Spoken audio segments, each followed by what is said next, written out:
Depuis la nuit des temps, depuis que la première paillette s'est mise à scintiller, il y a eu l'amour. Mais l'amour était toujours et à jamais rudimentaire, basique. Et les paillettes qui étaient amoureuses ne pouvaient expérimenter qu'une seule forme d'amour, imposée par des normes hétéropatriarcales. Ce qui peut être rigolo, enfin, au début, tout du moins. Demandez à votre daddy. Tout ceci a perduré jusqu'à...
Bonsoir à toutes et à tous et bienvenue à cette réunion Tupperware des paillettes. Et oui, aujourd'hui nous sommes tous réunis pour, si jamais vous n'avez pas trouvé l'amour d'ici, c'est mercredi je crois, apparemment il y a un événement un petit peu important pour les fleuristes, eh bien nous sommes là pour trouver un pis-aller, comme nous dites. Donc je suis accompagné de mes très chères copines qui sont aussi mes clientes. Voilà. Alors je vous présente le Golden God. Admirez un petit peu ce Golden God. Regardez comme il est beau, comme il est doré. Il n'a presque pas servi, mais croyez-moi, c'est de la bonne cam, j'ai envie de dire. Qu'est-ce qui se passe? Foxy, qu'est-ce que Non mais moi j'en suis super, on parle de cul, c'est super, j'adore. Moi c'est l'amour que je veux. Moi je veux vibrer, je veux la passion, je veux... Ouais. C'est gentil tout ça, mais moi je veux vendre mes godes en fait. Qu'est-ce que... Ma chérie, t'en fais pas, j'ai tout ce... Ma chérie, ça fait 5 ans, ok? Ma chérie, t'en fais pas, j'ai tout ce qu'il te faut. J'ai trouvé un article dans Psychologie Magazine hier. Psychologie Magazine. Alors...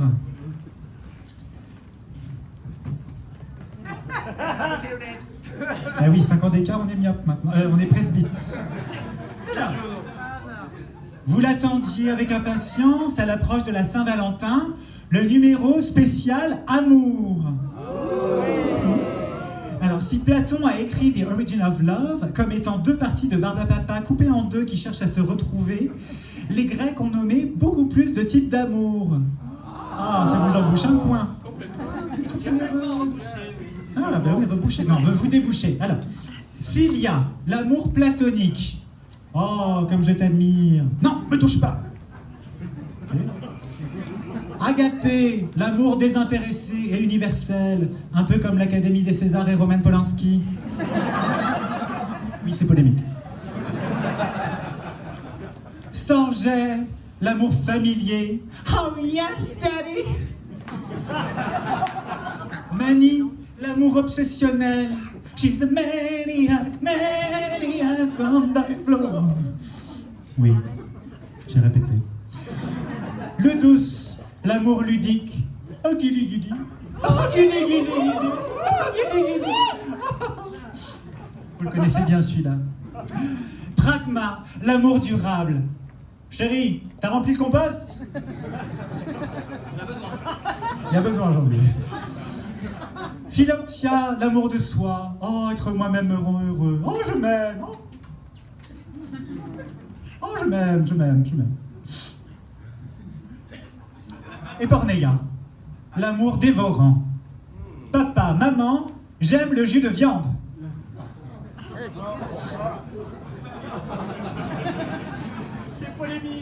C'est polémique? Oh, c'est le temps que ça monte au cerveau. Alors, et il y a Eros. Ah, passionné, érotique, une bonne flèche dans le cul. Bon, Carl Whitman dit dans son manifesto gay que les relations sont un peu comme des instruments de musique. Alors, tomber amoureux serait jouer du flutio. Tata Foxy de la flûte à bec, Maria plutôt tuba, Jessica qui a disparu plutôt saxo, Mariska, du tromblon. Tout le monde est d'accord? Non, mais elle aime ce qui est gros. Et Gia, plutôt piccolo. Ok. Mais dissèquons l'amour avec la psychologie moderne. Pour Sternberg, l'amour est au centre d'un triangle. Alors normalement, il y a un son et lumière, mais on m'a interdit d'y toucher.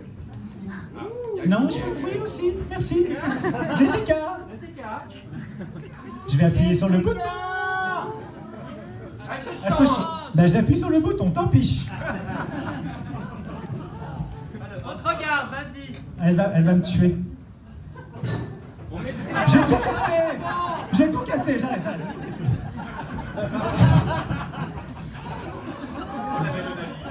Le meurtre d'une drag queen sur scène, ça me rappelle Saltburn. Alors. Passe au triangle, voilà. Symbole communautaire. Alors, j'ai besoin d'aide pour le triangle de Sternberg. L'intimité. Oui, c'est moi. Allez, on se place. L'intimité, toute seule, c'est sympathique, hein. Mais ça manque de fuego, de stabilité, pardon. Hein, un coucou les amis.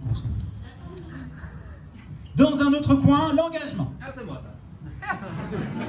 Ah, l'engagement. Un coin, pardon. Ouais, un coin. Allez. L'engagement toute seule, c'est l'amour vide. Transactionnel. Ah, la relation qui existe par intérêt. Coucou la famille.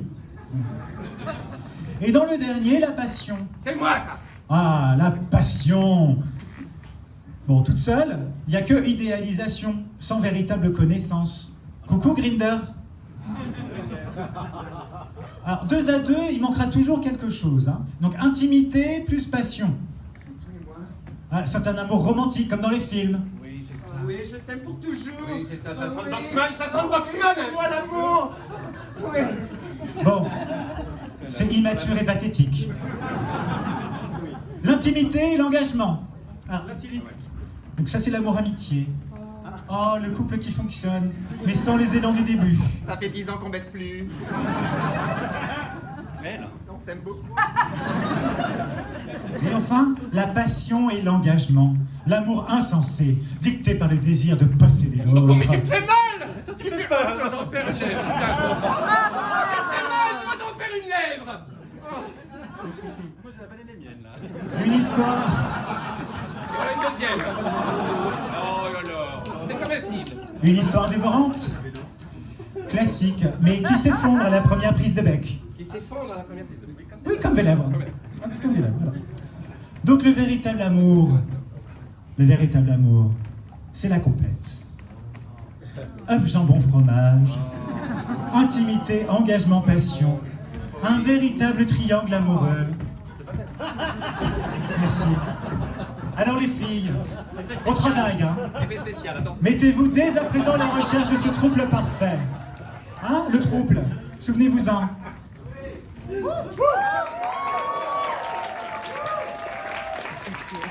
Alors voilà.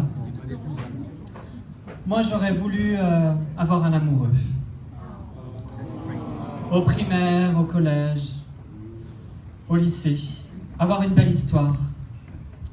Une histoire d'enfant. J'aurais voulu avoir droit à ça, moi. Les mots qu'on s'échange sous les tables, le cœur qui bat plus fort. Les secrets qu'on garde à table, quand on vous pince la joue en vous demandant si on a une amoureuse. J'aurais voulu profiter de ma jeunesse. Ne pas tricher toutes ces années, ne pas mentir, ne pas faire semblant. Être qui je suis plutôt. L'être et être heureux. Fier. Et montrer l'étendue des talents que me confère cette identité. Ma sensibilité, ma joie de vivre, mon envie folle d'écrire. J'aurais voulu ne pas me contraindre, ne pas faire semblant pour être comme les autres. Ne pas faire souffrir mes parents parce que j'étais malheureux et refusais de dire pourquoi. J'aurais voulu être moi plutôt, avoir ce que les autres avaient. Ne pas rire quand j'entendais des blagues méchantes visant celles et ceux qui avaient mis 1000 fois mon courage d'être ce qu'ils étaient, sans honte, avec fierté. Comme ce garçon à l'école, il s'appelait Nathan. Il était gentil, doux, et pourtant ses gestes, sa voix, son identité, bref, ce qu'il était de franc, de vrai, d'authentique, étaient moqués parce qu'on lui collait l'étiquette homo sur le front et qu'il n'a jamais démenti. Parce qu'il a toujours relevé la tête. Il m'a fallu des années pour comprendre combien il était plus libre que beaucoup d'entre nous. Libre d'être qui il était et de témoigner par sa seule existence de l'extraordinaire diversité du genre humain. Vous voyez, j'aurais voulu ne jamais me moquer de Nathan avec les autres, devant les autres, pour que les autres ne me soupçonnent jamais d'être qui j'étais. J'aurais voulu ne pas rire de ce garçon, j'aurais voulu ne pas le faire pleurer. Non, moi j'aurais voulu être amoureux, enfant. Avoir ce que vous avez tous et toutes eu, enfant. Qui va me rendre ces années perdues, ce qui aurait pu être et n'a jamais eu lieu? Qui me rendra ce qu'on m'a pris? Et à ce Nathan, qui lui rendra justice? La vérité, c'est que j'ai mal, que j'ai de la colère contre les gens qui nous font ça, qui nous font faire ça, qui nous rendent comme ça. Ces mêmes gens qui prétendent se battre pour les enfants et qui pourtant mettent dans nos bouches des mots aussi violents. L'homophobie, c'est des millions d'existences contraintes, de petits bonheurs universels gâchés, de destinées retardées. Des millions de gens qui ont vécu, vivent et vivront une autre existence que la leur, une autre vie que la leur, qui marcheront à côté d'eux-mêmes, qui passeront à côté de ce qu'au fond, ils étaient destinés à connaître, à aimer, à chérir et jouir. Ce que nous voulons toutes et tous, une vie à nous, une vie qui nous ressemble et nous appartienne. L'homophobie, la lesbophobie, la transphobie, c'est d'abord des ombres et des millions de vies ratées. Je suis gay. J'ai accepté qui je suis, et je suis heureux avec cette personne. Et ceux qui pensent que cela n'a pas à être dit, que l'affirmation d'une orientation sexuelle ou identité de genre relève de quelque chose de personnel, cela je les envie, car ils ignorent la violence qu'il y a à vivre dans un monde où votre différence est au mieux passée sous silence ou moquée, au pire combattue, psychiatrisée comme aux États-Unis, frappée comme en France, emprisonnée comme en Tunisie ou déportée dans des camps comme en Tchétchénie. Ces gens qui ignorent le courage qu'il faut pour accomplir un geste aussi anodin que tenir la main de la personne qu'on aime dans la rue. Et si je parle aujourd'hui, c'est parce que je veux dire à celles et ceux qui ont peur, comme j'ai eu peur, qui ont mal, comme j'ai eu mal, qui sont moqués, comme ce Nathan a pu être moqué, tu as le droit de t'aimer comme tu es. Tu as le droit de vivre fièrement avec celui ou celle que tu aimes. Tu as le droit d'exister sans honte, sans culpabilité. Tu as le droit de revendiquer ton identité et ta place dans ce monde. Tu as le droit d'être gay, lesbienne, transgenre, d'accepter qui tu es, d'aimer qui tu es, et d'être heureux ou heureuse avec cette personne. Tu as le droit. Tu as le droit. Vraiment. Le texte que j'aurais voulu lire quand j'avais 11 ans, Baptiste Beaulieu.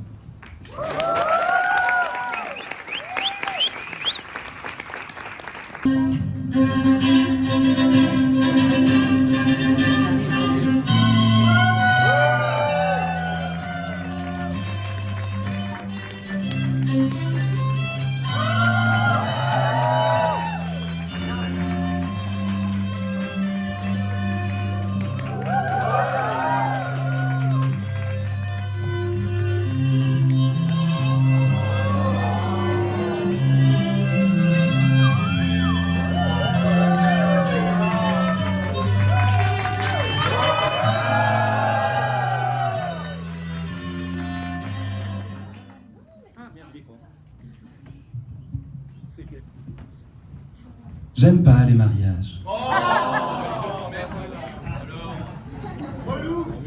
J'aime pas les mariages. Ou, pour être plus honnête, je n'aimais pas les mariages. Mais jusqu'à il y a quelques temps, je trouvais ça beauf. Ouais.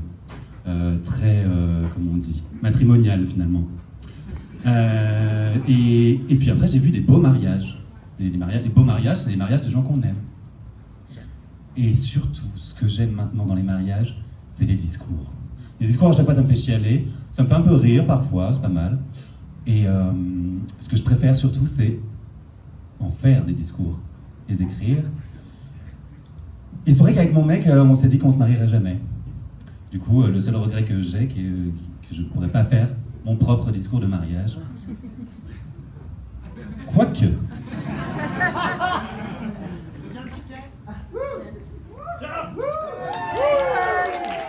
Ah, il est là.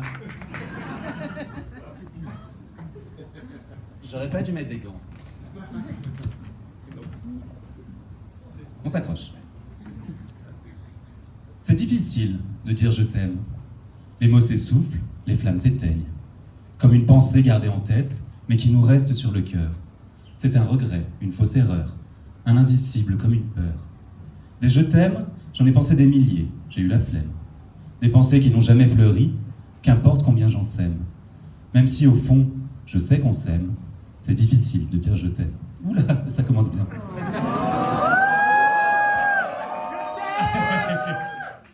C'est difficile de dire je t'aime. Parfois, cela va de soi. Un silence, un regard, un entre-soi. Ni toi ni moi, cœurs en émoi. Les mots ne semblent pas si bien que ça. Et l'amour coule à chaque fois. Amour rivière qui ne se dit pas et qui s'enfuit entre les doigts. Années d'amour, doux comme l'Adour, s'en sont allées jusqu'à la mer. Amour amer, coulant comme l'air, quand on sait simplement qu'on s'aime. C'est difficile de dire je t'aime. C'est difficile de dire je t'aime, pourtant porté à chaque tournant, l'amour est tu, personne n'entend. Amour tendu, à bout portant, amour ému, à contre-temps. La boule au ventre, comme un enfant, je jette ces mots à tous les vents. Mais aussitôt je les reprends, j'en ai trop dit, envie d'avant. Et toi aussi tu la ressens, cette envie vive comme un élan. Cette pression, ce coup de sang, toujours le même, comme un vieux thème, c'est difficile de dire je t'aime. Pourtant je t'aime dès le réveil, ton visage de sommeil que je retrouve pareil. Je t'aime quand tu t'endors, quand la nuit nous ignore et que l'angoisse me tord. Je t'aime à fond, sans vraiment de raison, non sans explication. Je t'aime comme j'aime ton nom.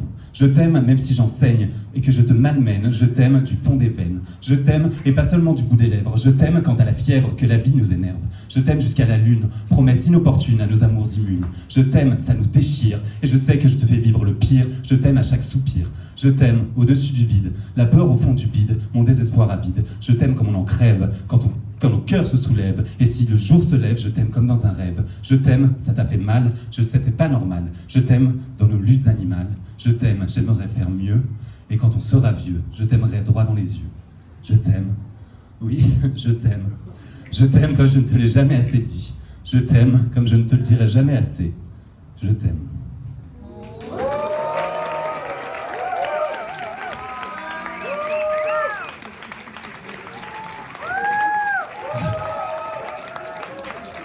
Et pour toutes les personnes qui n'ont pas encore trouvé à qui dire je t'aime, n'hésitez pas à jeter un œil dans les petites annonces.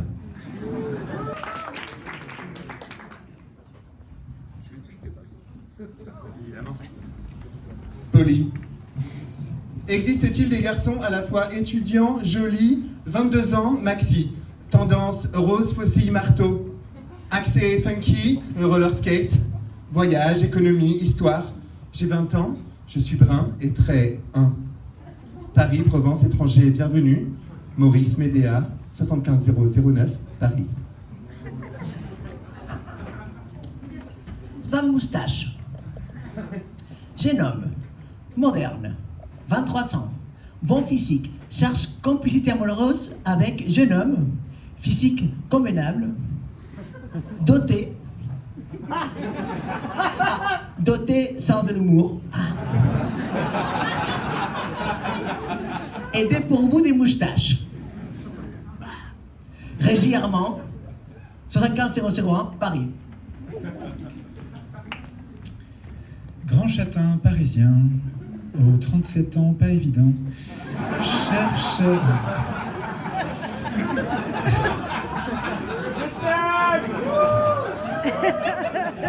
37 ans depuis longtemps. Ça shade. Donc aux 37 ans, pas évident, vous me le faites remarquer. Cherche de ses yeux noisettes le regard clair de ciel ou d'océan d'un grand et mince compagnon châtain ou blond entre 25 et 37 ans. Allez, jusqu'à 42. J'attends un garçon simple et sincère, viril et affectueux, solide sans raideur. Une. On en autorise une. Cultivé sans étalage. En accordant cœur généreux, corps sensuel et esprit ouvert au monde, nous pourrions atteindre de fortes amitiés et pourquoi pas nous inventer une relation sans modèle déposé.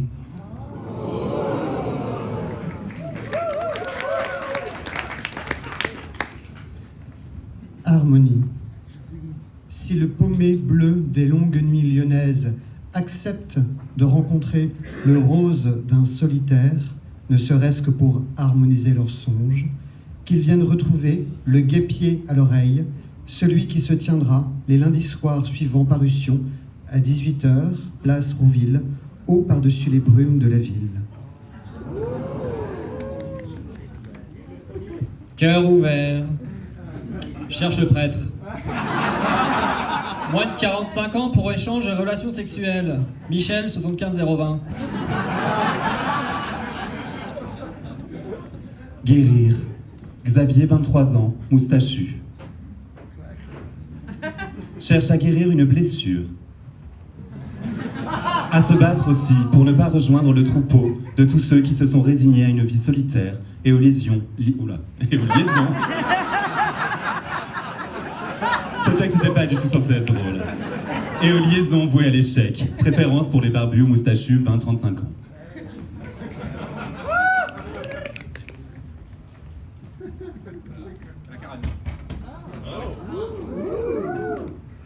Sur le sexe.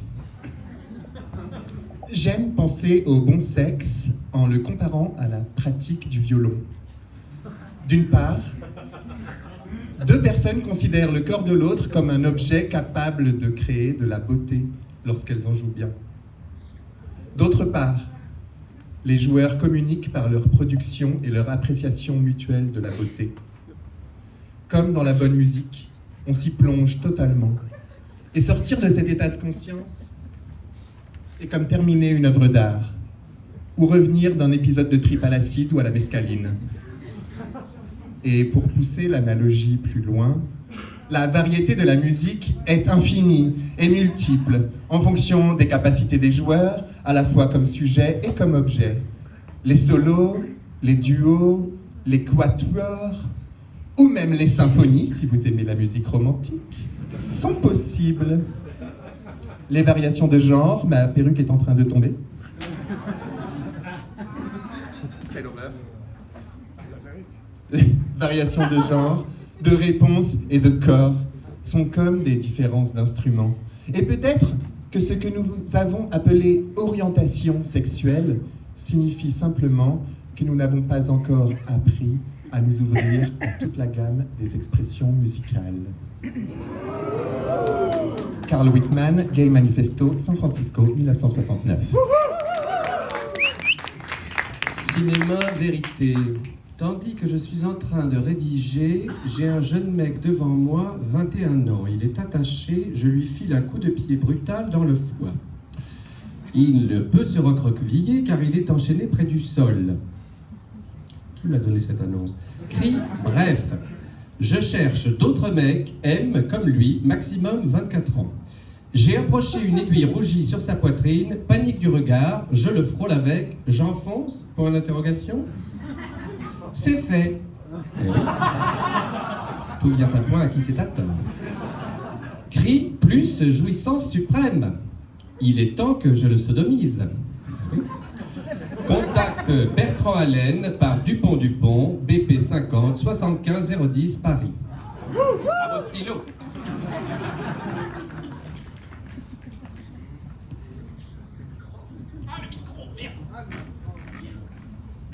Merci. La chaise. Tout faire soi-même ici.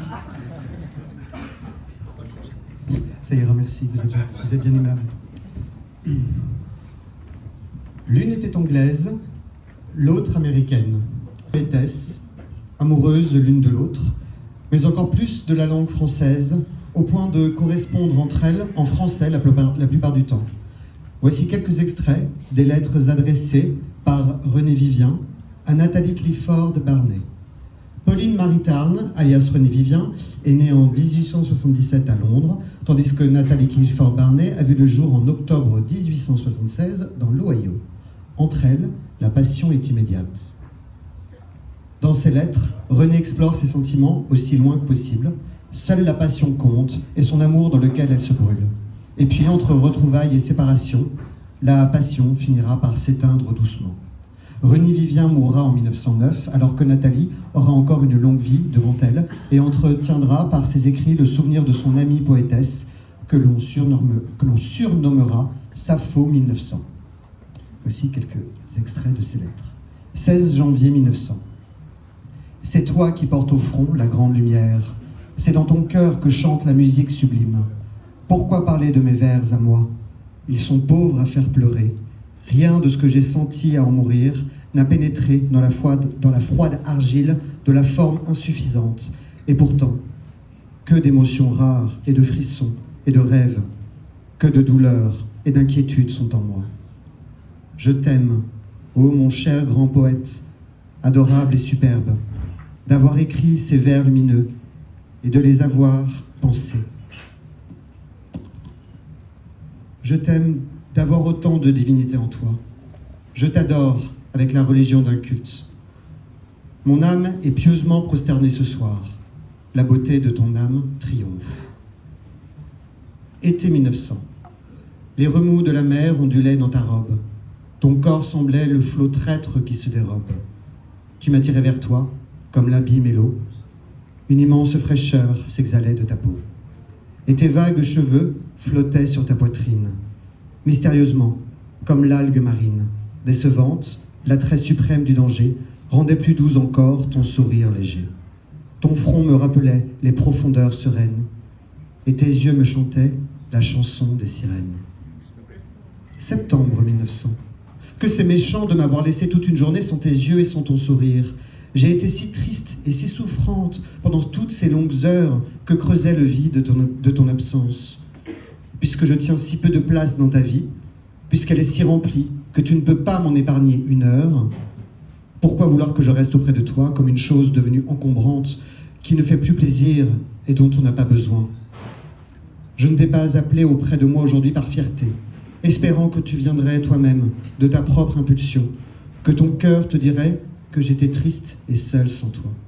Et toute cette amertume, c'est l'amertume des larmes que je n'ai pas versées et que j'ai mises dans ces mots qui reprochent, et qui ont tort, puisque les plaintes n'ont jamais servi à rien depuis que le monde est monde et que l'amour est amour. 24 mai 1901. Mon petit amour, le monde semble bien vide et étrange sans le sortilège de tes yeux, de ta chevelure, de ta voix, et de tout ce que de toi j'idolâtre et j'adore. Sois heureuse, ma chérie. Ne permets pas même à la plus belle femme de te rendre triste, car la tristesse passe et tu es immortelle. Réjouis-toi, car tu ne disparaîtras jamais, mais vivras éternellement, fleur parmi les étoiles. Ma poétesse, ma beauté, mon rêve vivant et émouvant, mon bonheur et mon désir, mon éternel bien-aimé, ma douceur, ma vie et mon espoir, je dépose tout ce que je suis à tes pieds. Je serai douce pour te faire plaisir et obéirai au moindre de tes petits caprices enchanteurs. Plus que jamais ton amoureuse, ton humble, fidèle et dévouée admiratrice et amoureuse. 29 août 1902. J'ai ta lettre triste et tendre entre mes mains, bien-aimée, et je la lis tristement et tendrement comme elle fut écrite. Moi aussi je suis lasse ce soir, lasse d'avoir travaillé, souffert, rêvé, et je m'en vais vers les fleuves du sommeil où l'on boit l'oubli. Et peut-être un songe de toi flottera au-dessus des eaux troubles comme un nénuphar. J'aime tant ce tableau de ta mer, où verdissent et bleuissent les reflets stagnants des mares et des étangs mystérieux, symbole de la mort. Et toi, les reflets stagnants sur ton front et sur les lisses étranges de tes seins. Je te suis reconnaissante, avec une infinie tendresse, de me permettre de regarder encore. Je t'ai tant aimé, tant contemplé ainsi, même ne sachant pas que cette image de rêve était toi. J'ai dû inconsciemment t'aimer en elle. J'attends avec une énervante douceur, avec une crainte délicieuse, l'heure du revoir, car je sais que j'en souffrirai de nouveau. Mais qu'importe, puisque la douleur est l'amour. Mes baisers sur tes mains lointaines, j'ai si souvent rêvé de toi, et du lac de neige fondue, et des rayons cristallisés, où tu as entrevu toi aussi, Londine. J'aime ce lac que je n'ai jamais vu qu'à travers un songe. Ma douceur triste, et au revoir. Télégramme, 8 septembre 1902. Je te prie de ne plus m'écrire, car il m'est impossible de te répondre. À la réflexion, je considère cela comme absolument inutile. Ai fait tout ce que je pouvais, mais je n'en peux plus. Tous mes vœux de bonheur.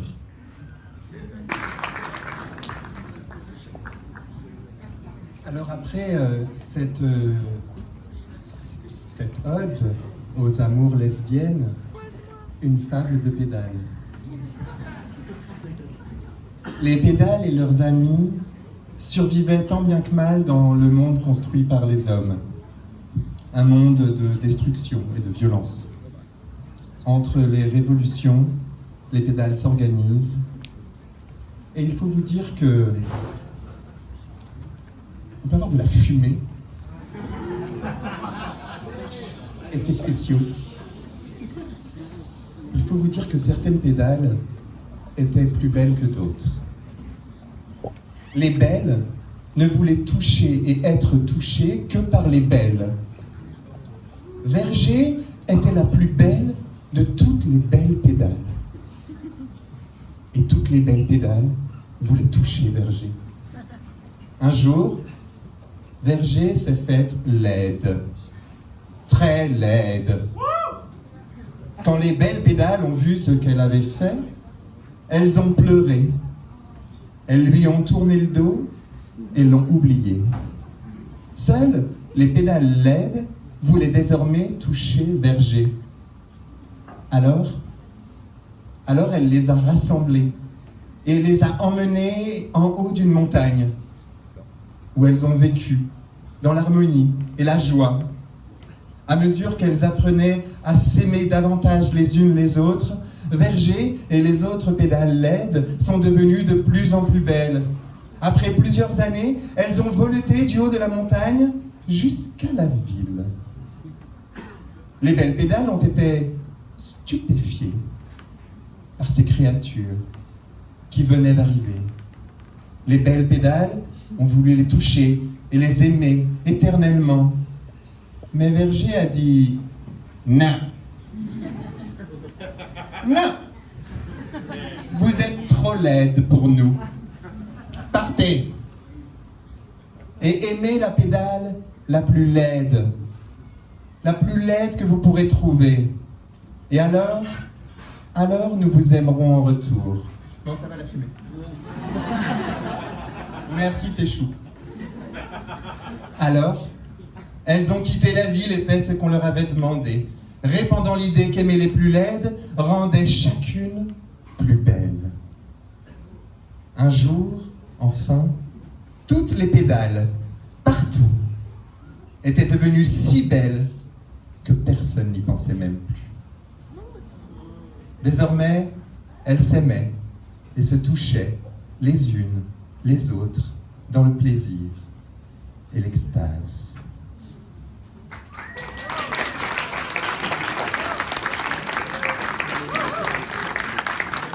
Larry Mitchell, Les Pédales et leurs amis entre les révolutions, 1977.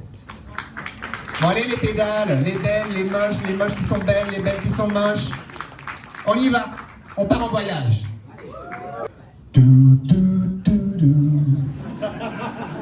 Le train TER 69069 à destination de Mon cul partira de la voie Q.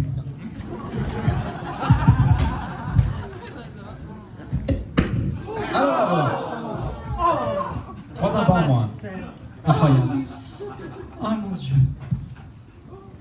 Le prince Moni et Cornabeu avaient pris place dans l'Orient Express. Au dehors, le paysage admirable de l'Est de la France se déroulait, ses magnificences nettes et calmes. La trépidation du train ne manqua point de produire aussitôt son effet. Moni banda comme un cosaque et jeta sur Cornabeu des regards enflammés. Le salon était presque vide. Le colossal valet de chambre comprit le souhait de son maître. Sa grosse main était velue, mais potelée, et plus douce qu'on aurait supposé. Les doigts de Cornabeu déboutonnèrent délicatement le pantalon du prince. Ils saisirent la pine en délire, qui justifiait en tout point le distique fameux d'Alphonse Allais: la trépidation excitante des trains nous glisse des désirs dans la moelle des reins. Mais un employé de la compagnie des wagons qui entra annonça qu'il était l'heure de dîner. Il est l'heure de dîner. Et que de nombreux voyageurs se trouvaient dans le wagon-restaurant. Excellente idée, dit Moni. Excellente idée. Excellente idée. Excellente idée. C'est excellent. Cornabeu, allons d'abord dîner. Cornabeu, allons d'abord dîner. À une table au fond opposée de celui où dînait Moni se trouvaient des femmes attablées et jolies.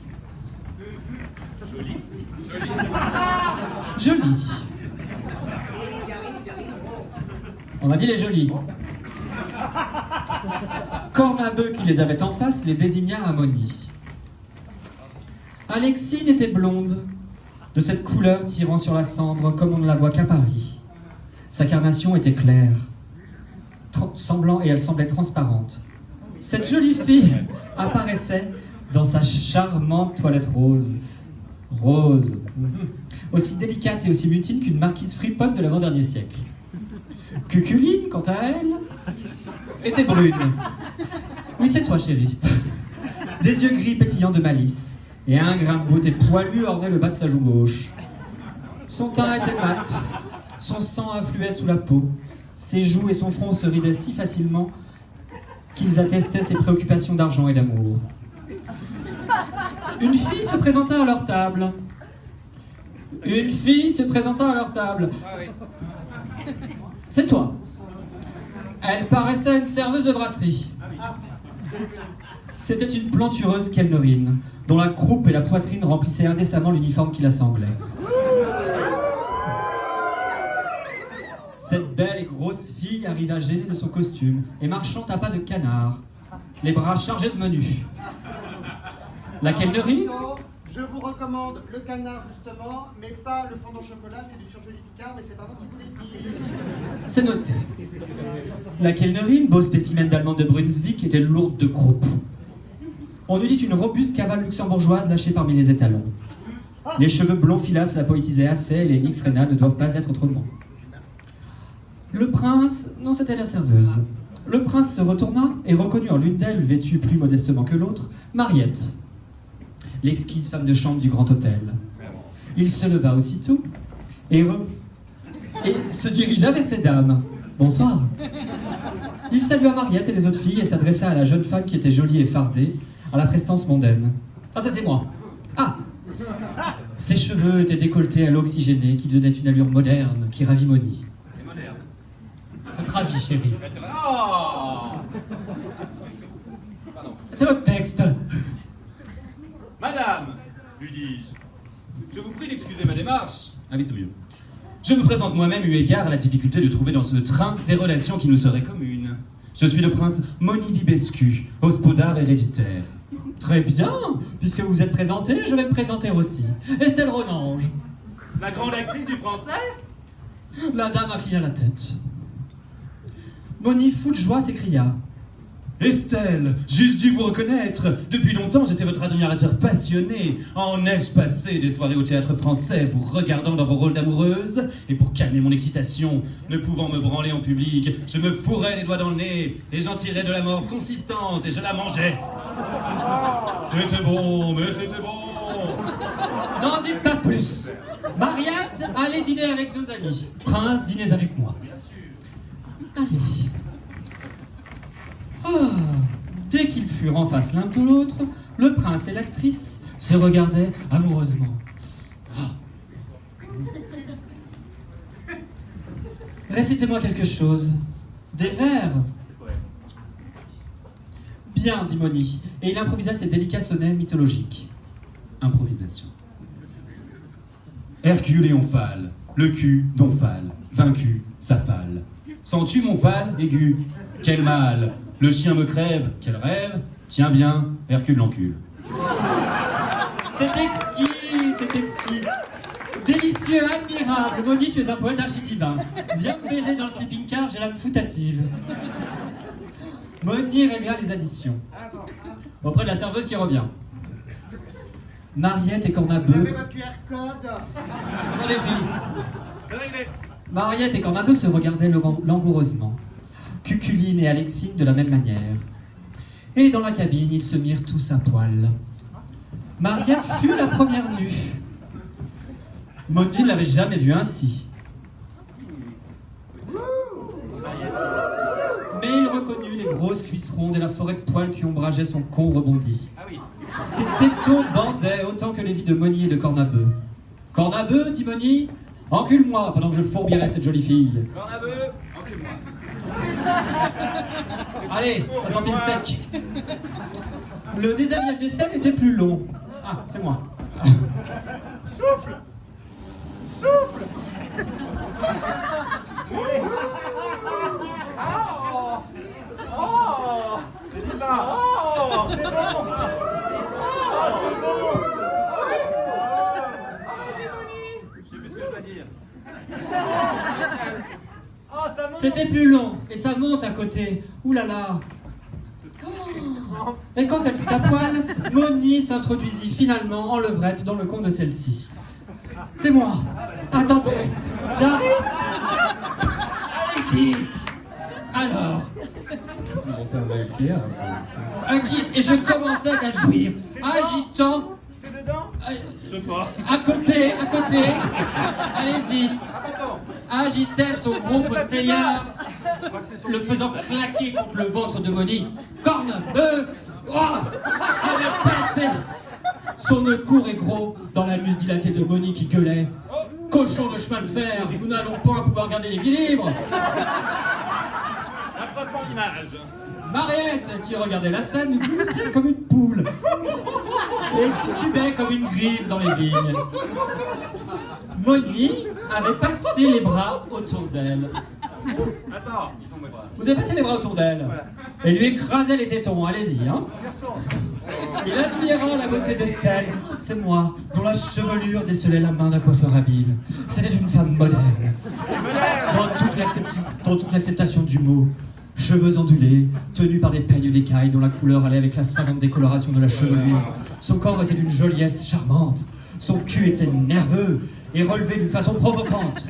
Son visage, fardé avec art, lui donnait l'air piquant d'une putain de haut luxe. Ses seins tombaient un petit peu, mais ça lui allait très bien. Ils étaient petits, menus et en forme de poire. Quand on les maniait, ils étaient doux, soyeux. On aurait cru toucher les pieds d'une chèvre laitière. Sur la botte, elle n'avait qu'une petite touffe. Ah bon, soyeux.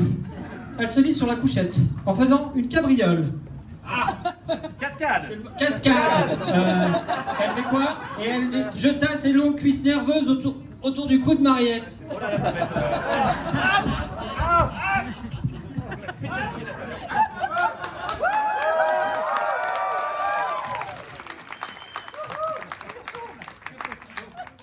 Qui, ayant assis le chat de sa maîtresse devant la bouche, commença à le gloutiner gloutonnement, enfonçant le nez entre les fesses. Dans le trou du cul, chérie. Allez, cascade numéro 2. Dans un autre coin, Moni assista à ce spectacle émoustillant. Tête bêche, Cuculine et Alexine se gloutinaient avec entrain. Ah, bah ça baise à gauche. Alexine avait la chair ferme et elle était plus grasse qu'on aurait pensé. Elle était charmante. Les poils blonds, très clairs, lui pendaient jusqu'au milieu des cuisses. Cette tignasse couvrait complètement une motte rebondie. Oh! Les deux jolies filles au gros cul se gougnotaient en poussant des petits « Ah de volupté ». Ah, de volupté. Bravo. Le gros cul d'Alexine Blanc et potelé se dandinait sur le visage de Cuculine. Partout, les langues longues comme des vies marchaient fermes. Les poils mouillés se collaient, des soupirs à fendre larmes. S'il n'avait été des soupirs de vérité, s'élevaient des chaises et fauteuils qui craquaient et geignaient sous l'agréable poids des jolies filles. Moni déchargeait, en hurlant. Dans un con inerte. Cornabeu, les yeux hors de la tête, lâchait son foutre dans le cul de Moni, en déclarant d'une voix lâche: si tu ne deviens pas enceinte, t'es pas un homme.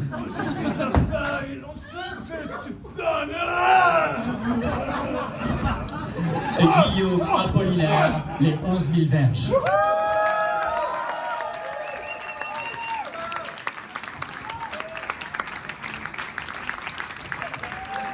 Alors il y a un petit truc qui me turlupine, je sais pas pourquoi, mais j'ai l'impression que cette soirée sur l'amour a pris un virage très très cul. Et je vais vous faire un aveu parce que moi, le cul, ça m'intéresse pas plus que ça. Mais ça va super, je ne suis pas Chantal Lobby dans La Cité de la Peur.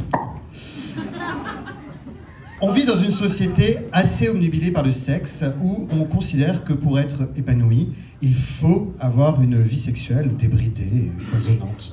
Quand j'étais ado, je regardais Friends et il y avait toujours un nouveau date pour un ou deux personnages chaque semaine dans chaque épisode. Puis il y avait Sex and the City aussi.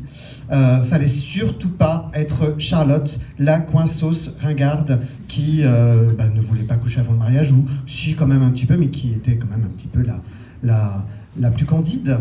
Et d'ailleurs, Samantha, qui était la délurée, qui se tapait un mec différent tous les 2 jours, au point d'oublier avec qui elle a couché, est une icône gay aujourd'hui. Mais visiblement, moi je ne suis pas seul dans mon cas, puisque un sondage vient de sortir, et depuis 50 ans, jamais l'activité sexuelle des Français n'avait jamais été aussi faible. 76% des interrogés, c'est un sondage IFOP, donc c'est sérieux, 76% des interrogés disent avoir eu un rapport sexuel en 2023 contre 91% en 2006. Ça fait donc 15 points en moins. Un constat d'autant plus inquiétant dans le magazine qui disent « Chez les 18-24 ans, un jeune sur 4 reconnaît ne pas avoir eu de rapport sexuel en 2023. Ils sont 5 fois plus nombreux qu'il y a 5 ans. On parle même, alors accrochez-vous à vos perruques, de récession sexuelle. Ouais. On utilise un terme économique pour dire qu'on baise moins. On n'aborde pas les thèmes du désir, de l'intimité, de la passion, du consentement. Non, il faut réarmer la France. Et donc, récession sexuelle. Et bien entendu, la première cause pointée du doigt, ce sont les écrans, ce sont les réseaux sociaux, c'est le porno. Ouh! Heureusement, une sexologue, Charline Vermont, est un petit peu plus positive face aux boomers alarmistes. Elle dit « C'est le signe d'une meilleure éducation et d'une hausse du niveau d'exigence. Les jeunes femmes, notamment, sont plus à même de détecter les tocards et les crevards.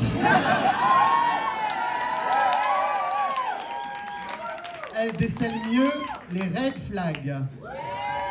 Elles ont davantage de clés pour choisir la ou les bonnes personnes pour construire une relation saine. Ces jeunes ne sont pas prudes, ils sont sans doute davantage conscients de ce qui a pu nous enfermer et ont vraisemblablement un rapport plus sain et plus enrichissant à la sexualité. » Bon, alors moi j'ai bientôt 42 ans, donc je suis plus trop dans la catégorie jeune, mais je comprends bien ces injonctions. Merci, vous êtes gentil. C'est le maquillage. Je comprends bien ces injonctions qu'on subit. Parce que beaucoup dans le milieu gay aussi ont subi des injonctions. Et je me sens parfois totalement extraterrestre en écoutant les aventures de mes amis. Non pas que je trouve ça bien ou mal, il n'y a pas de jugement, mais juste parfois je suis étonné, je me dis « Ah, ça doit être sympa de s'éclater comme ça, parce que moi je ne sais pas faire. » Heureusement, j'arrive à un âge où je peux affirmer que balèque. Et que si ça te défrise, c'est le même prix. Avant, j'osais pas. Parce que maintenant, j'aime cette liberté que j'ai appris à conquérir. Alors, je me suis quand même renseigné, je ne suis pas asexuel. J'ai vu passer aussi plein de termes comme demisexuel, comme gré sexuel ou hyposexuel. Les gens aiment bien mettre des étiquettes sur tout. Moi, les étiquettes, ça m'emmerde un petit peu. J'ai 42 ans, je ne sais pas qui je suis, où je vais, mais je commence à accepter que c'est ok de ne pas savoir. Merci. Et maintenant, une petite chanson intime pour expliquer, raconter ça, et pour redescendre en douceur.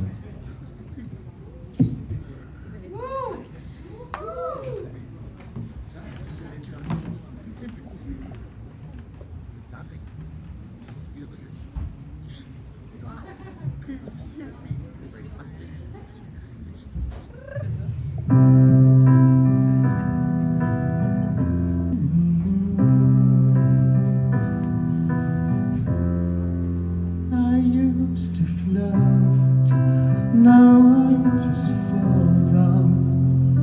I used to know, but I'm not sure now what I was made for. What was I made for? Taking a drive, I was an ideal, looked so alive. Turns out I'm not real, just something you paid for. What was I made for?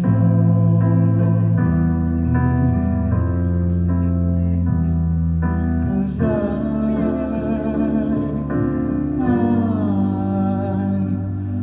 don't know how to feel, but I wanna try.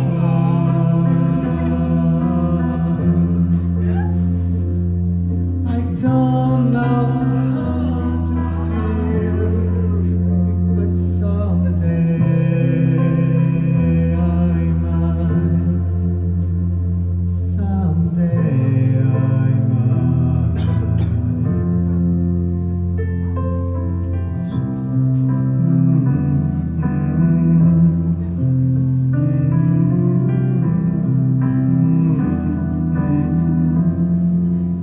When did it end? All the enjoyment. I'm sad again.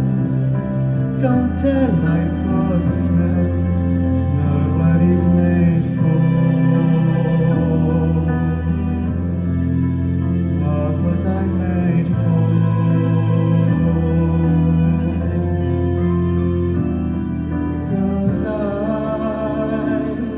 Cause I don't know how to feel, but I wanna try. I don't know how to feel, but someday I might. Someday I might.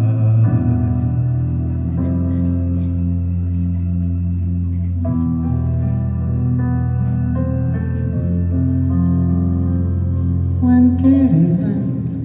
All the enjoyment. Think I forgot how to be happy. Something to wait for. Something I'm made for.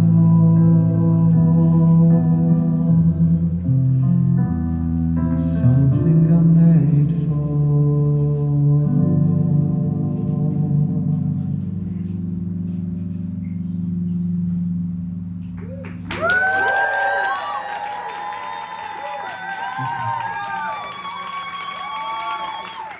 Visage.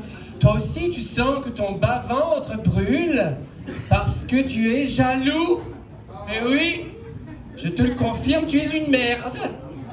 Oui, mais tu n'es pas seul. Non, non, non. Confère ce petit reenactment que je propose d'un film français de 1992 qui s'appelle Trois hommes pour un slibard, avec Gérard Lanvin, Richard Berry et un troisième connard dont j'ai oublié le nom. Attention, vous allez voir, ça va très vite. Attention. Salope! Mon impro est terminé, vous pouvez enchaîner. Alors salope. Salope. Non mais salope quoi. Ben, salope, oui. Salope, oui. Ben, salope, oui. Oui. À toute évidence. Ah oui, j'ai dit oui. Mais salope, éthique. Mais salope éthique. Ah bah oui. Ah, vous l'avez attendu, celle-là. Ah oui, le manuel. En vente sur toutes les plateformes. Vous allez voir, Paillette.lol. la meilleure façon de gérer votre jalousie. Ha. Alors, cartographie. C'est un petit faire ça. Oui. Vous m'entendez? Oui. Merci. Cartographie de la jalousie. Pour beaucoup de gens, l'obstacle le plus difficile à l'amour libre est l'émotion appelée jalousie.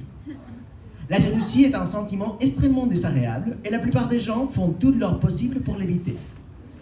La société pense qu'il est acceptable de divorcer, voire d'assassiner son partenaire, ayant commis les crimes impensables de nous avoir rendus jaloux. Oh. Merci. Vous faites bien cette émotion-là. C'est super. Mais qu'est-ce que la jalousie? Ah! Mais qu'est-ce que la jalousie signifie pour vous? Quand nous décidons de faire face à une émotion telle que la jalousie, au lieu de vouloir l'éviter, et nous sommes en mesure de voir avec plus de lucidité, c'est vraiment écrit petit, ce qu'elle veut vraiment dire pour nous.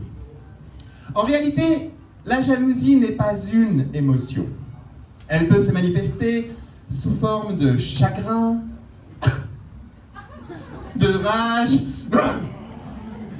de haine ou de dégoût.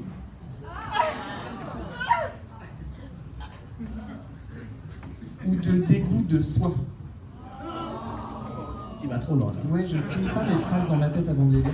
La jalousie est un terme générique, recouvrant un large éventail d'émotions, les chéris. Elle peut être l'expression du manque de confiance en soi, d'un mal-être, de la peur d'être rejeté, abandonné, exclu, pas assez bien, inadéquat. Ah, je te comprends tout à fait. Ou comment désapprendre la jalousie. Allons-y. Ou comment apprendre à se sentir fondamentalement en sécurité sans posséder l'exclusivité sexuelle ni posséder son partenaire du tout. Autrement dit, comment développer son propre pouvoir personnel et apprendre à se comprendre et à s'aimer soi-même sans ces besoins désespérés de reconnaissance et de validation de la part d'autrui. Oui. Ah oui. Allez-y, on paie, oui. Désamorcer la jalousie. La jalousie n'est pas un démon. On ne peut donc pas vous dire comment la chasser ou l'exorciser. Elle fait partie de vous. Mais vous pouvez changer la façon dont vous la vivez. Elle n'en deviendra pas forcément un sentiment agréable, certes, mais elle sera supportable.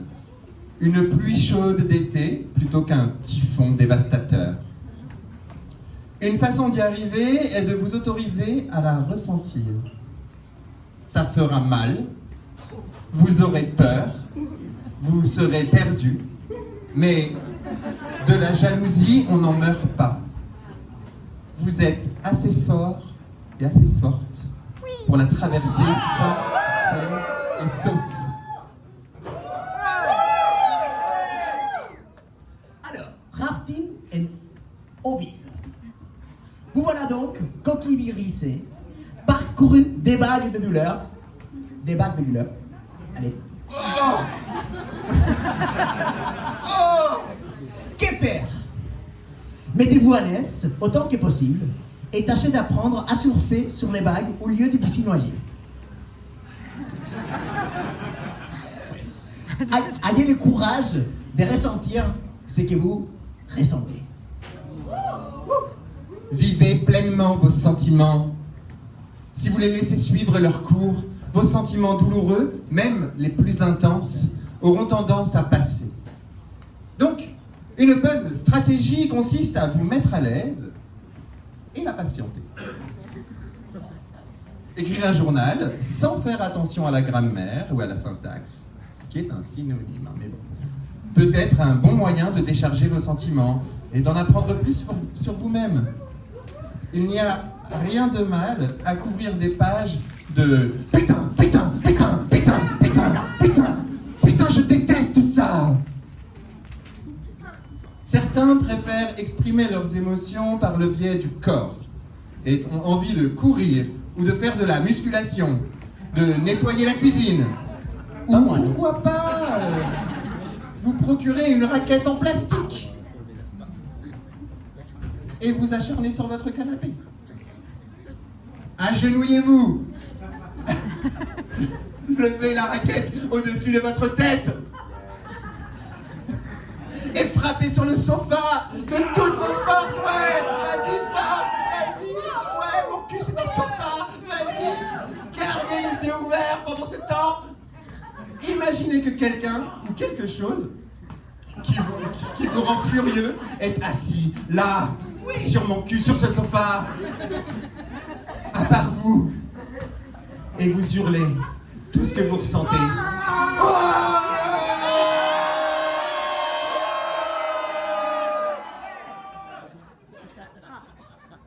Je sais pas si je suis jaloux, mais ça fait du bien.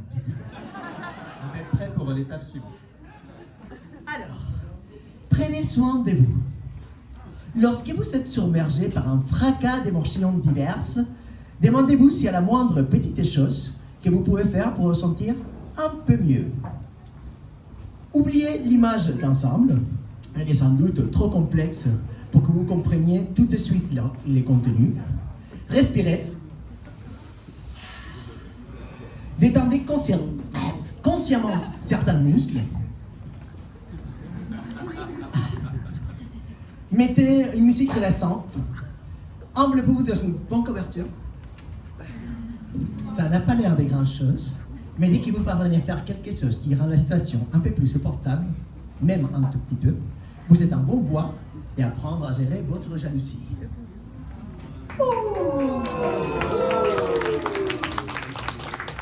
Imaginez le pire. Quand vous cherchez à comprendre votre jalousie, posez-vous la question: quelles sont les images qui me dérangent le plus?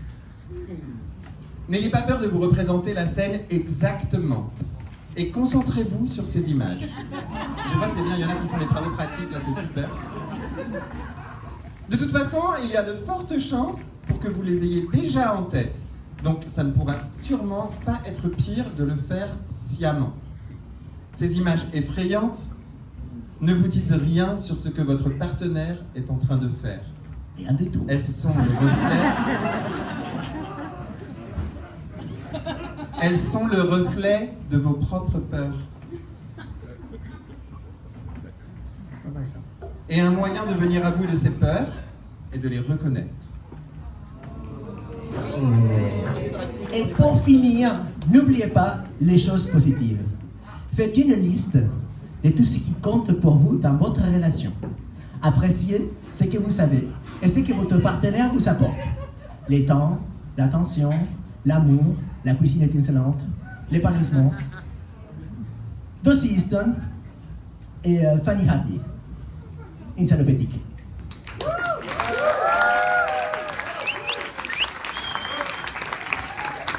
Et voir Madame la Lune, je vous dirai tout, l'amour, l'argent et la forme.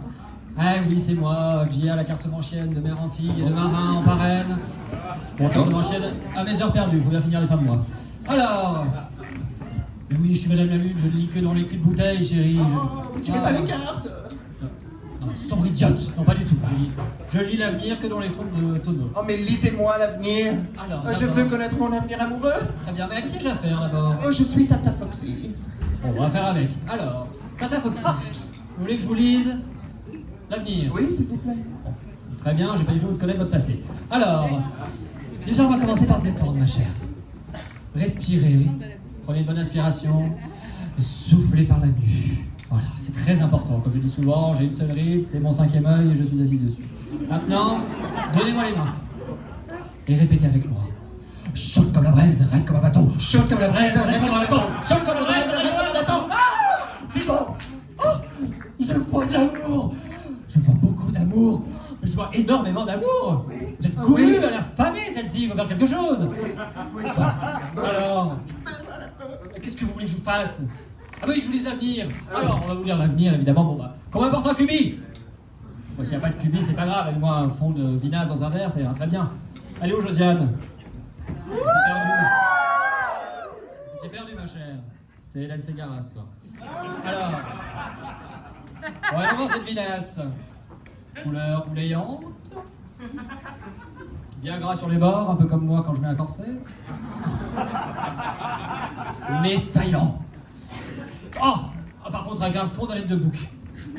C'est vous qui me soufflez dans les naseaux, gros. Tiens. Bon, attendez, je vais la goûter.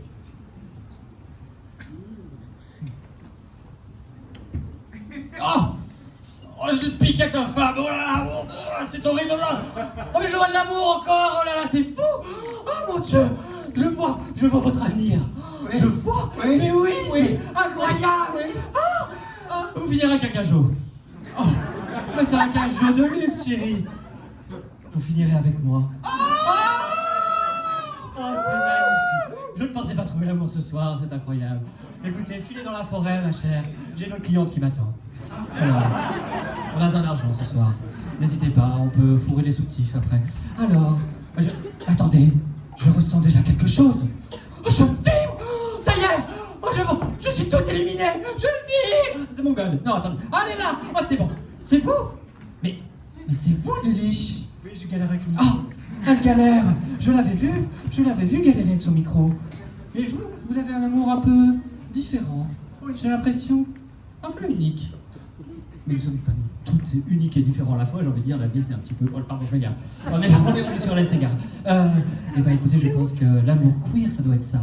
Oui. Je pense que vous avez des choses... Oh oui, c'est exactement ce que je cherche. On vous laisse dire les choses sur l'amour queer. Merci.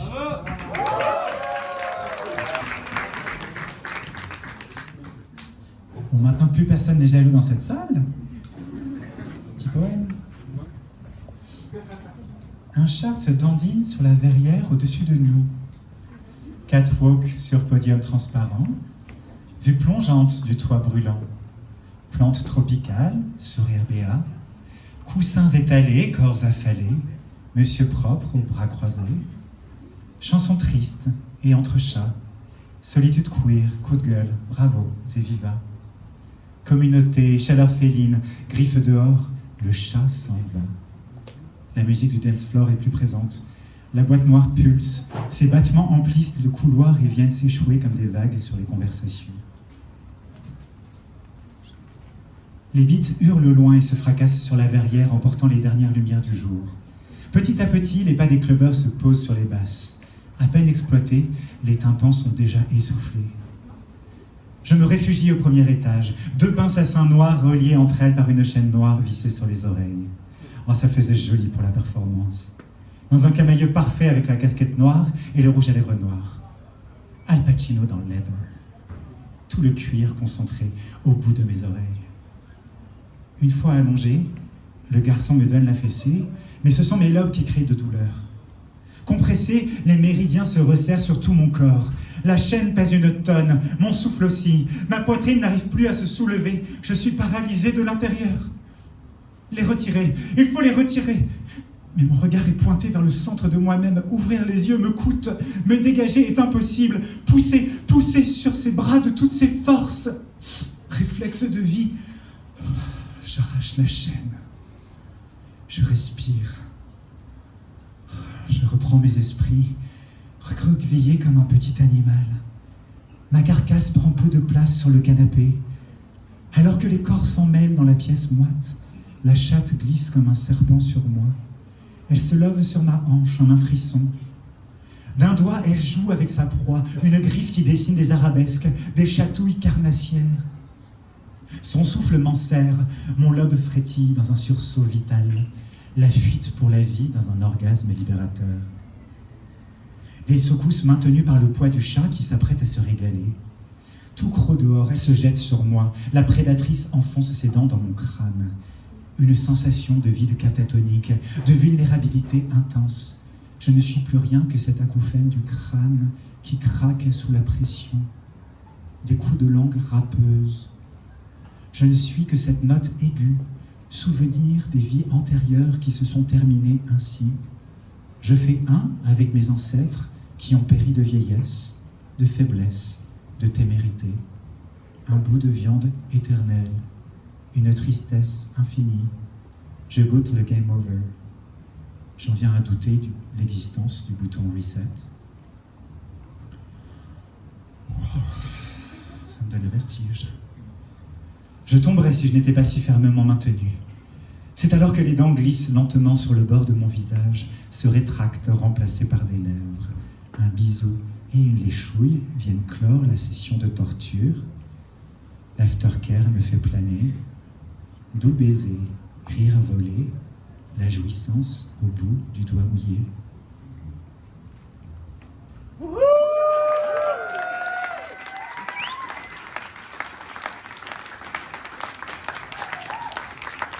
Quand vous avez voyagé avec une chatte, vous allez maintenant voyager avec une chienne. Mariska.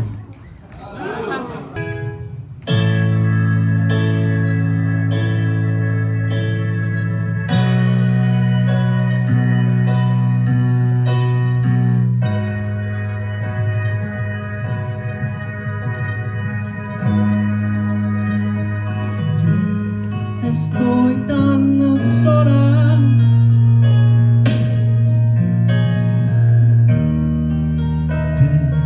Te daré absurdo y un amor amargo, lejos de tu mundo.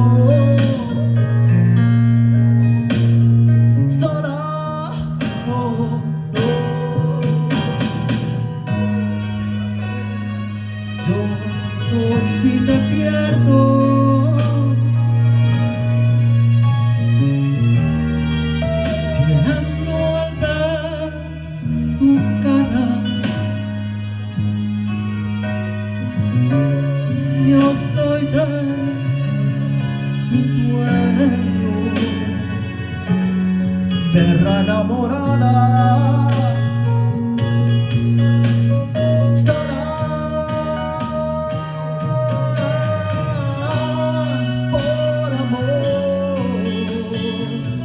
Yo soy capaz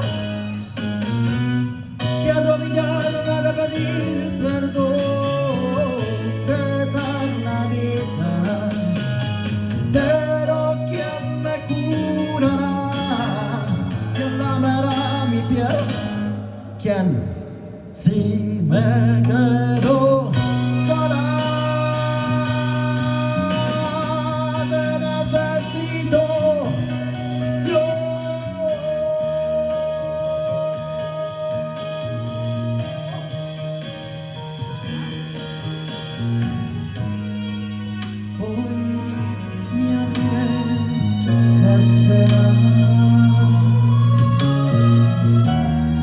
Se enterrará la carta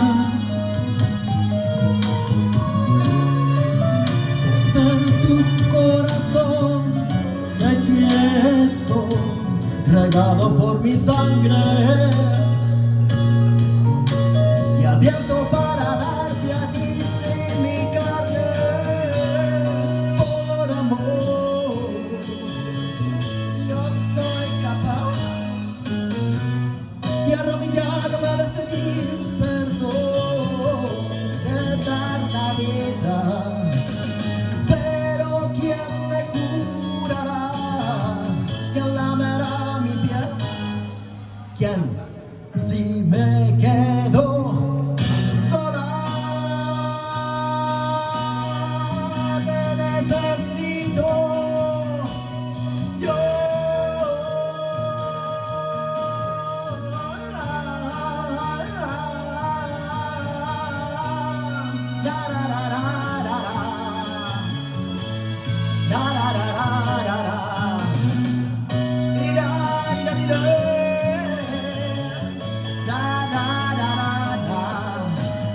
Pero ¿quién me curará?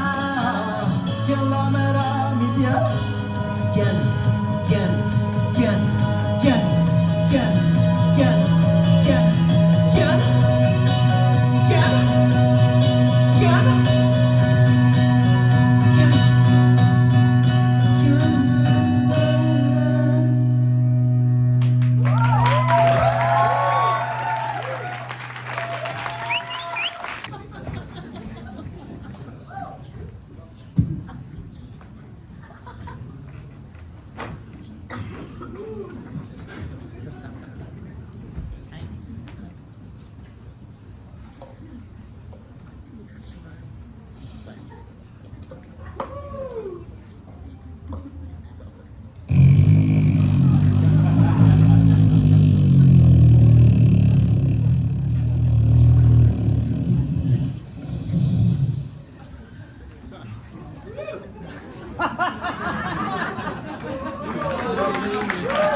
Faut l'allumer.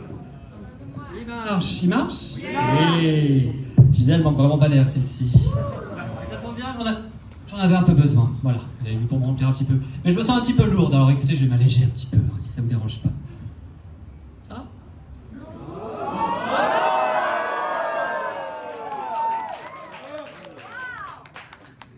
Comme on vient de passer un petit moment poétique, j'ai envie de dire, je vais enchaîner avec un autre moment poétique.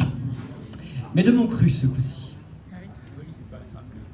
Pédale volubile, pistil bien habile, lesbienne déchaînée, tout clito dressé, féminine, androgyne, déclenche l'ocytocine, folle éhontée, pédé assumé, le foutre en giclée, trans tout doux, couvert de bisous, goudou fier et bijou, non-binaire, oui, solaire, intersexe, divine beauté, demi, mais plein de volupté, asexuels épanouis, charnels, mais adelphobie, butch, sensible, et femme, dur à cuire. Quelle vie, sinon queer? Pan, joueur de flûte, poli, amours en volute, nuit magique entre aromantique, twink ou daddy, tant que l'on jouit, kings et queens draguent sur le ring, jour ou nuit, vivons travestis, à genre, à le genre, flexible et curieux, on en fait des envieux, fluide, sans artifice, splendide, ils nous chérissent. Cessez la cissitude, homo, épousez la folitude. À pavés battus par nos talons, LGBTQIA+, nos luttes convergent. Existence militante, modèle qui se réinvente. Frivole ou sérieuse, nos relations amoureuses. Hors norme ou mainstream, communauté sublime. Amoureux de nos identités, camailleux de diversité, unis pour l'égalité. Mesdames, messieurs, neutres et tous les autres, qu'importe, mon cœur est vôtre, alliés et amis, famille choisie, c'est vous tous, ma famille chérie.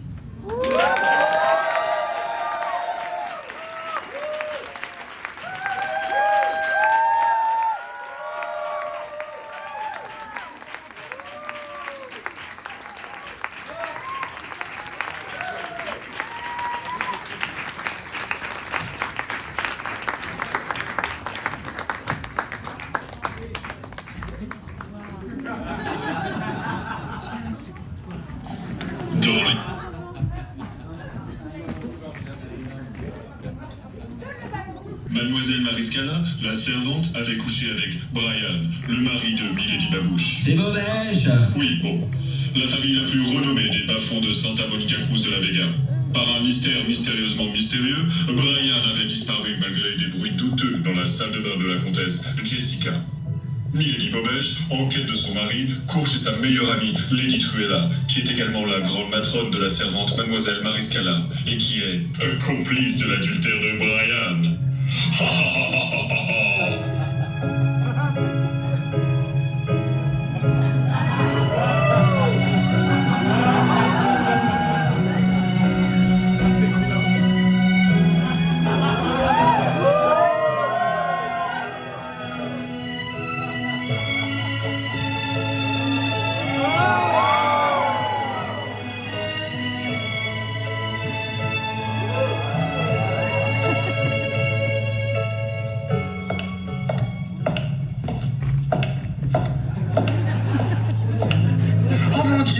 Il faut vite que j'arrive chez Lady Truella. Je me fais un sang d'encre.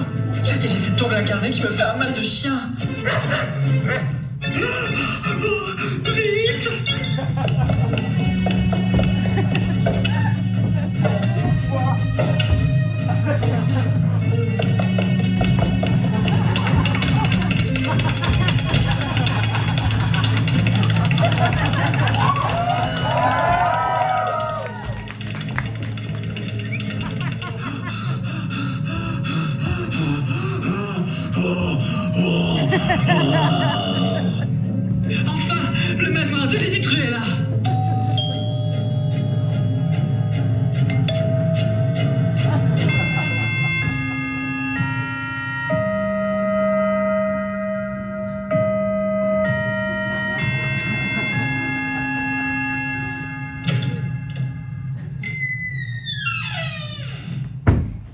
bonjour. Lady Truella n'est pas là? Ah, désolé, nous on fait des travaux. Des travaux dans la maison.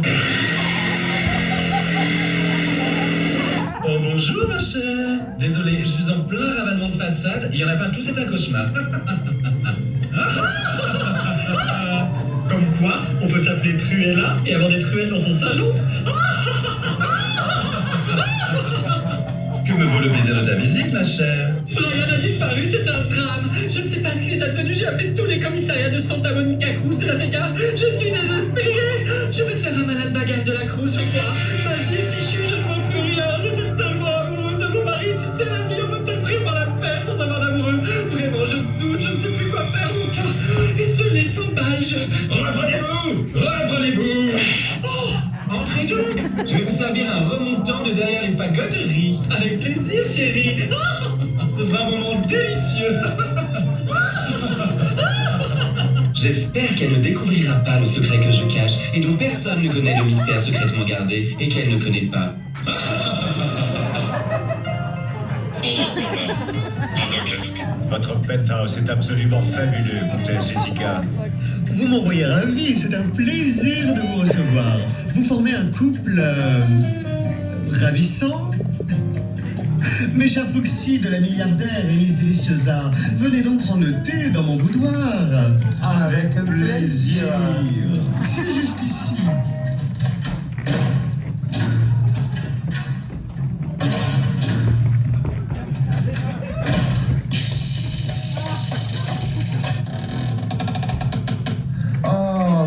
Comme c'est marrant, mais on a l'impression d'arriver dans un boudoir. Oui, c'est bien ce que j'ai dit, ma chère. C'est un boudoir. Mais pourtant, personne ne boude. Pendant ce temps-là, dans la tête de Foxy de la milliarderie.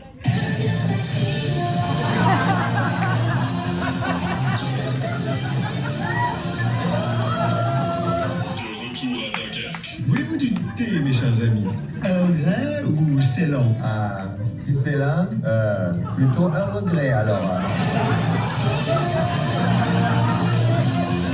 Quand soudain, Jessica apportait la théière. Ah oui, voilà la théière. Quand soudain, Deliciosa fit une révélation à Jessica. Oh oui, Jessica, nous avons une révélation à vous faire.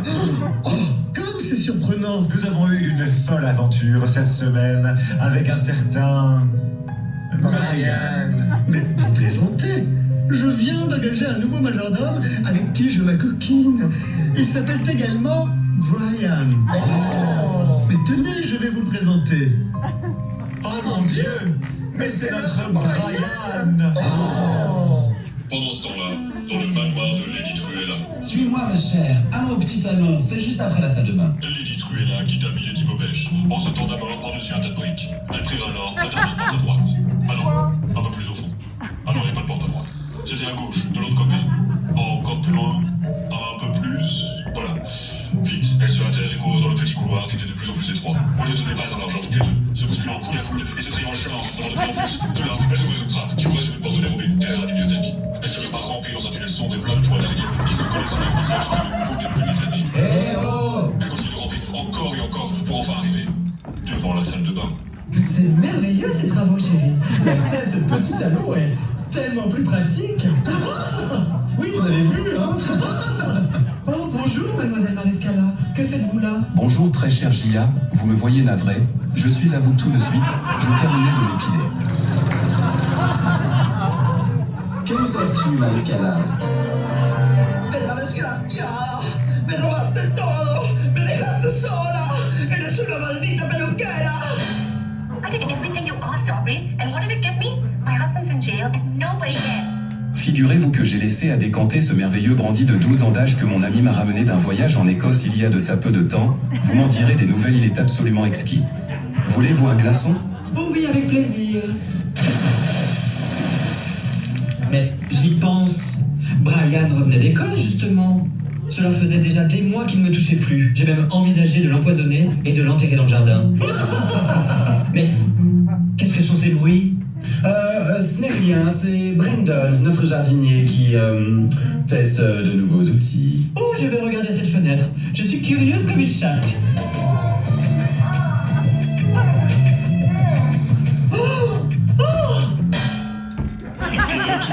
Lighthouse de Jessica à Dunkerque.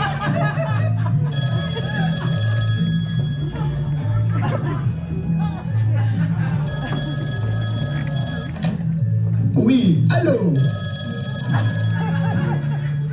Oui, allô? Qui est-ce? Viens vite, Jessica, c'est affreux. Il se passe quelque chose de terrible ici. Milady, c'était la nuit. Oh mon Dieu, c'est affreux! Très bien, j'arrive avec nos amis Foxy et la Deliciosa. Vite, allons prendre mon jet.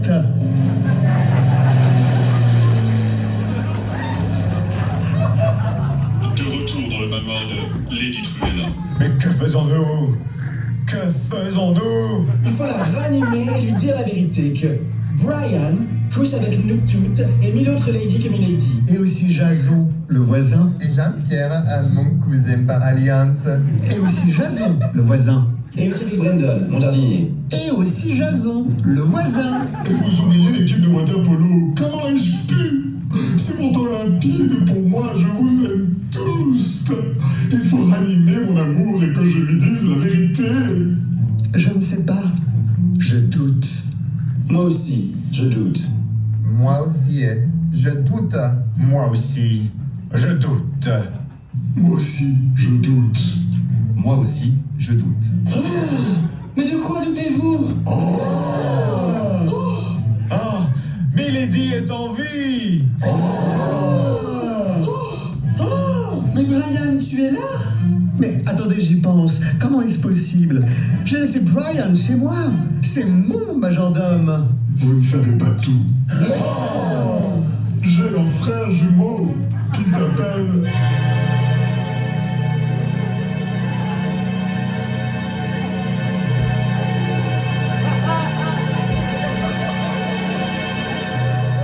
Brian.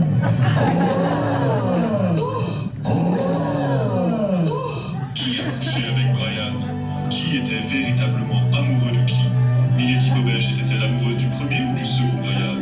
Milady était-elle mi-homme, mi-lady? L'amour sera-t-il toujours vainqueur?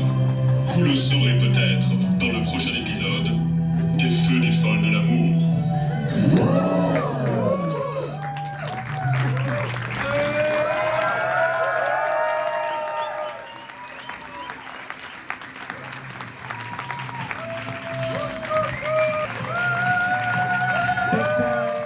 Des paillettes dans les feux des folles de l'amour.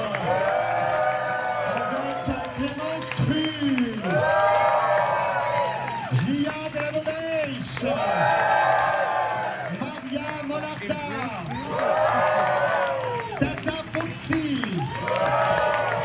The Real Mariska, La Déliche, et moi-même Jessica Chris, on n'est jamais vu, ça n'est pas ça même.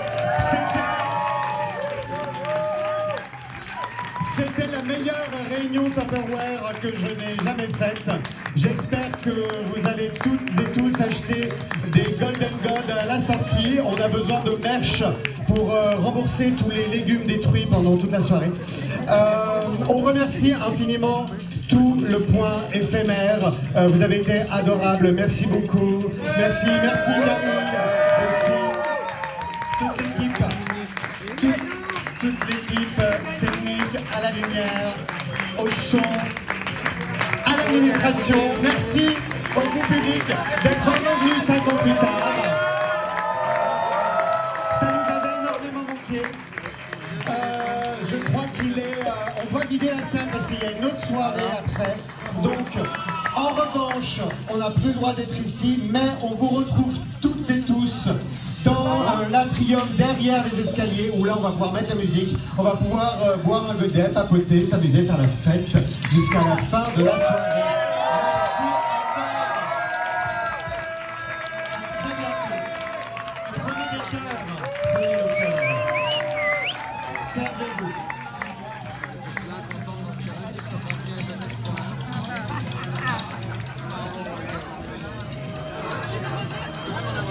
Oh, attends, moi je prends un cœur.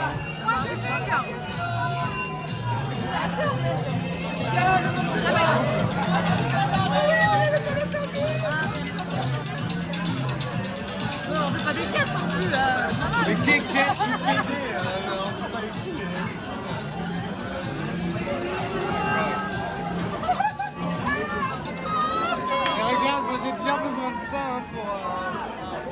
attirer dans le quartier.